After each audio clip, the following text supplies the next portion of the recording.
Hey YouTube, this is Rasmus Park Fan 62. It is Sunday, March the 1st. So happy March. Yesterday, Saturday, February the 28th was the Elimination Chamber pay-per-view, which is the last pay-per-view before WrestleMania. So this had a total of 4 matches. The women's chamber match, and some others. So I will review each one. First was the women's chamber match. Now, this one was cool because it showed the strengths and weaknesses of each person and what they can do. So in order, it started with Alexa Bliss, then Asuka, then Raquel Rodriguez and Rhea Ripley were the 4 in the pods. And then to start, it was Kiana James and Tiffany Stratton. And I will say this off the top. Kiana James, since she has come up almost about a year ago now, has really improved compared to what she was. In NXT, she was a tag partner, and then she was a single star, and whatever. But she has really improved since with also being with Julia. And it now back to the chamber. Now,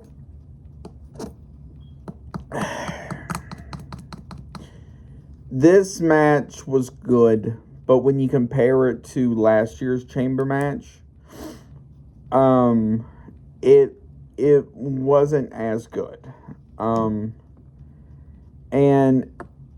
there were some cool spots in this, like the double pin and such.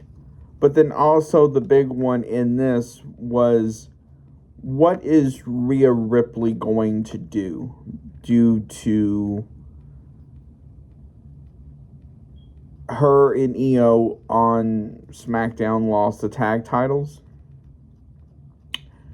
And how was her physically going to be able to keep up with that?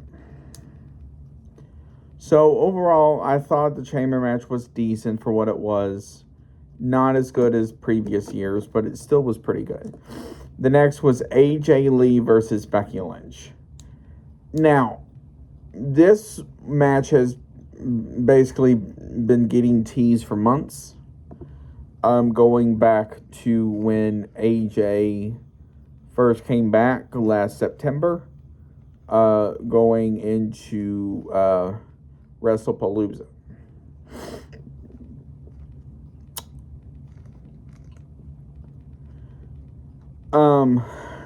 And Becky Lynch is one of these heels where she's basically like, this is mine, mine, mine. And I will say it is funny to see her in that way compared to what we're used to in the past. And, you know, Becky tried all of these heel tactics to beat AJ. So, for example, like, she tried to take the turnbuckle off, and it came back to bite her in the match. And,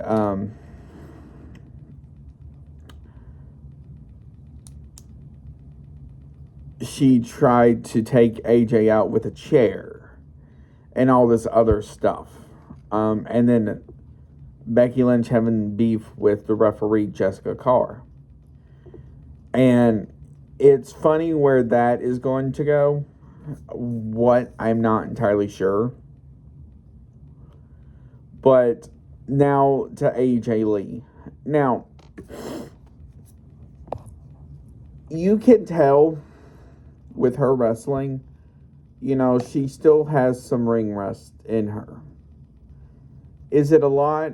No, but you can still tell it's there.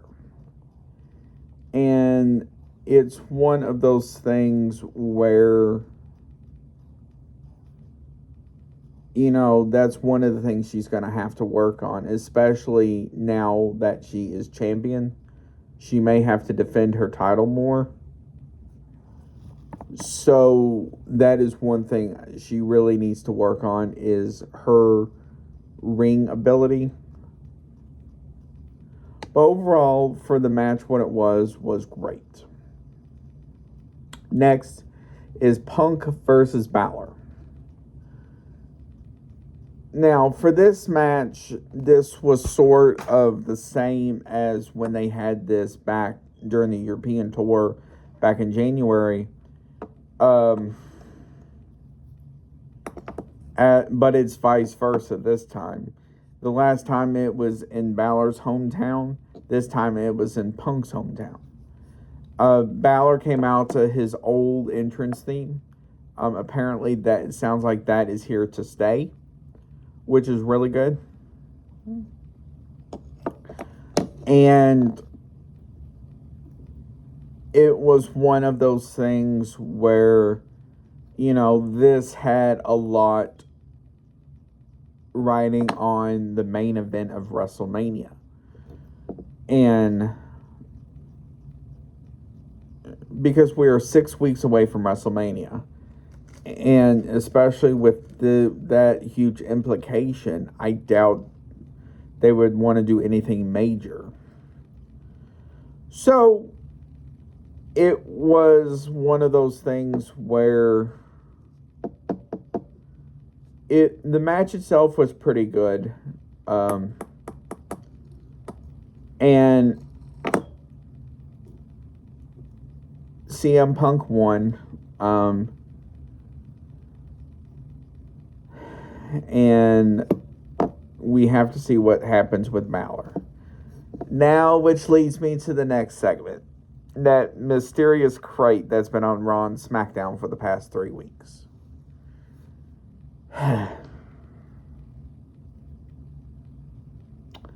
So if you don't know what I'm talking about, for the past 3 weeks, right after Royal Rumble, there was this mysterious crate that's been going between Raw and SmackDown.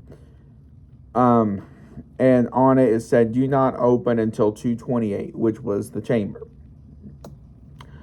So, after the Punk match, they had the crate right there by the entranceway. And so, Adam Pearce and Nick Aldis took, not sledgehammers, but stuff like that to open it, and there was this mysterious coffin. And the cool part, what you could hear was Michael Cole goes, "Is that a coffin?" And I'm sure it was for effect, but you could hear it, and it made like these creepy sounds. And of course, you had fog coming out as well. And then out came 8 women with face paint in black leather, like a black leather suit, bodysuit type thing. And I believe with like vampire capes. Which leads us to the debut of Danhausen. Now, say what you want about this debut. I am interested in how they are going to go with this, because what makes Danhausen different than somebody like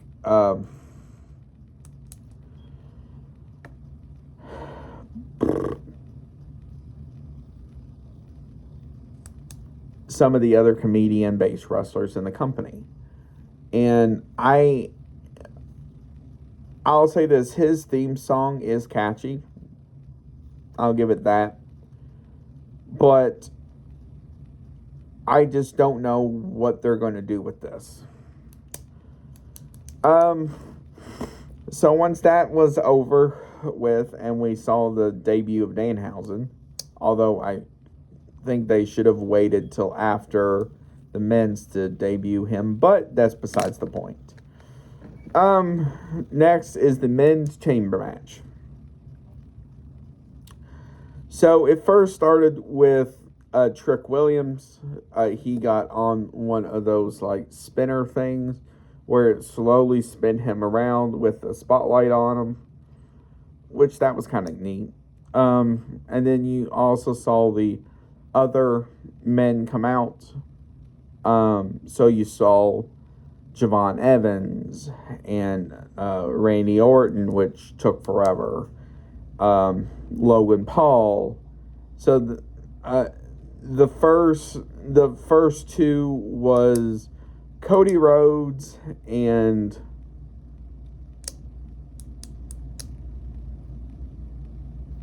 someone else. I'm sorry, I forgot.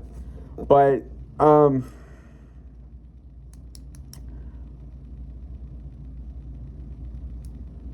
there were some cool moments in the men's spot. And so you had like the LA Knights BFT to Javon Evans on top of the pod. And Javon's trying to do essentially his version of a Cody cutter. And him getting RKO'd. And all this other stuff. But the real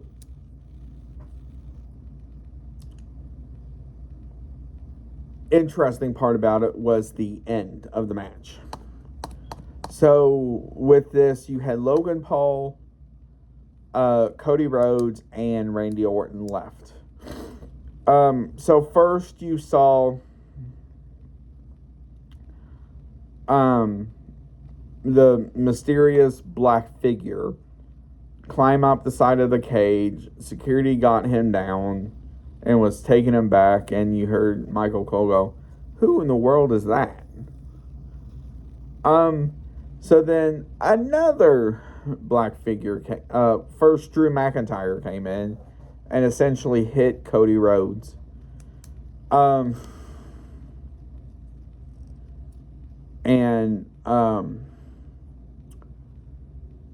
was beating the crap out of Cody in the corner. And so Randy came over and RKO'd Drew McIntyre. Then that mysterious figure came and stomped Cody. And Randy took advantage and won. And the hooded figure turned out to be Seth Rollins.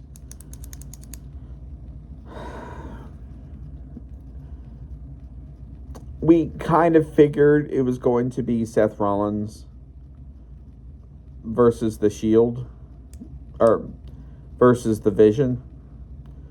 I will say I did like the look on Paul Heyman's face when Seth Rollins took off his black mask.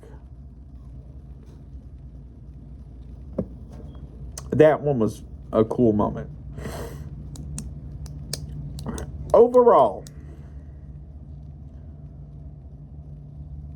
the Elimination Chamber was a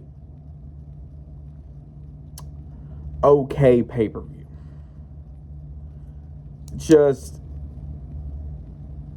I shouldn't say it was designed to fail. It looked like some parts of it changed at the last minute, and you could tell. So I want to hear from you. Have you looked at?